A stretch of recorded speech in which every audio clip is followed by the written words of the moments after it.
As the nights grow long and chill and the trees scrape their bare branches against the windows, it's time for something a little bit creepy to read. If you're interested for something that will give you chills, but maybe not nightmares, you might want to try The Graveyard Book by Neil Gaiman. Here's just a sample. The fog was thinner as you approached the top of the hill.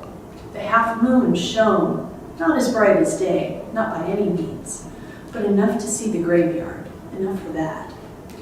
Look, you could see the abandoned funeral chapel, iron doors padlocked, ivy on the sides of the spire, a small tree growing out of the guttering at roof level.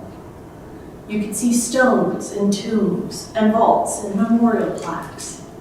You could see the occasional dash or scuttle of a rabbit or a vole or a weasel as it slipped out of the undergrowth and across the path.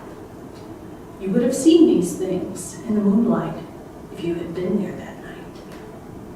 You might not have seen a pale, plump woman who walked the path near the front gates. And if you had seen her, with a second, more careful glance, you would have realized that she was only moonlight, mist, and shadow. The plump, pale woman was there, though. She walked the path that led through a clutch of half-fallen tombstones towards the front gates. The gates were locked. They were always locked at 4 in the afternoon in the winter, at 8 at night in the summer. Spike-topped iron railings ran around part of the cemetery, a high brick wall around the rest of it. The bars of the gates were closely spaced. They would have stopped a grown man from getting through, even stopped a 10-year-old child. "Owens!" called the pale woman in a voice that might have been the rustle of the wind through the long grass. "Owens, come and look at this." She crouched down and peered at something on the ground as a patch of shadow moved into the moonlight, revealing itself to be a grizzled man in his mid-40s. He looked down at his wife, and then looked at what she was looking at, and he scratched his head. "Mistress Owens," he said, for he came from a more formal age than our own, "is that what I think it is?" And at that moment, the thing he was inspecting seemed to catch sight of Mrs. Owens, for it opened its mouth, letting the rubber nipple it was sucking fall to the ground, and it reached out a small, chubby fist as if it were trying for all the world to hold on to Mrs. Owens' pale finger. "Strike me silly," said Mr. Owens, "if that isn't a baby." "Of course it's a baby," said his wife, "and the question is, what is to be done with it?" "I dare say that is a question, Mistress Owens," said her husband, "and yet it is not our question. For this here baby is unquestionably alive, and as such is nothing to do with us and is no part of our world."